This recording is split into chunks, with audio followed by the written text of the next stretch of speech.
გადავწყვიტე დღეს ძალიან მარტივი და ჯანსაღი მოვამზადო, რომ ხრაშუნა პასტის სალატზე საუბრობ, მაგრამ პასტა მოხარშვის პროცესშია და მოხარშვის შემდგომ უკვე წავა აეროგრილში 10-12 წუთი ძალიან ცოტა პარმეზანთან ერთად. დავიწყოთ მოკლედ ჩერის სჭრით.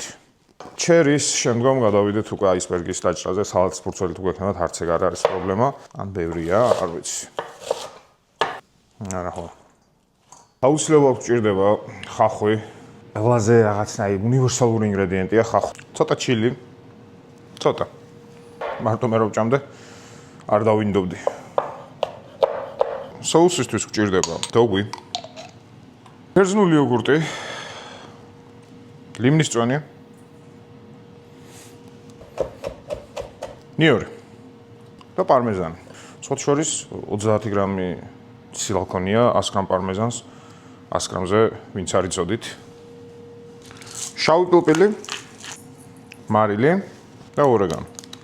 კარგად ამოურიოთ, გავაერთგვაროვანოთ და მოკლედ ჩვენი პასტა უკვე მზად არის. ცოტა სუნელები air fryer-ში წინასწარ გახურებულ 200 გრადუსზე დაახლოებით 10-12 წუთი წავა ჩვენი პასტა. პაპრიკა, მოხარშვის დროს გავუკენი მარილი და აქ აღარ გავაკეთებ. შავი პილპილი. ხმის ფილე ცალ-ცალკე გავაკეთებ. ჩემ მეუღლე მარხვაზეა. მოვედით.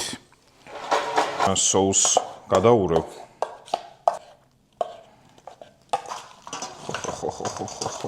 ხათამს დავამატებ.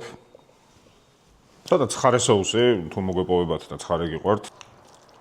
აბა ნახოთ, რამდენად ხრაშუნაა და რამდენად გემრიელი.